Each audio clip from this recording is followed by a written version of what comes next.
Баршаңызға ассалаумағалейкум. Түркістан облысында 1000 жылдық тұт ағашы бір жарды.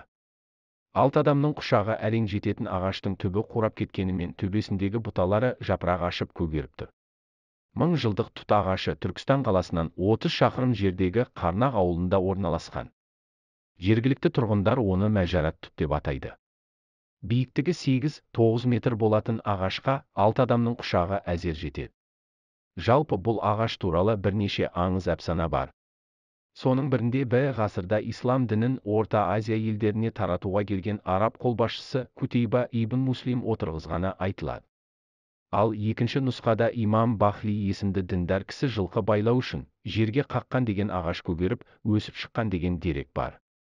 Ал кей әпсаналарда пайғамбарымыздың сахабалары осы маңнан өткенде бұлақ басына тіреп қойған аса таяғы қалып кеткен деседі дейді шырақшы Абдуллатип Смайылов.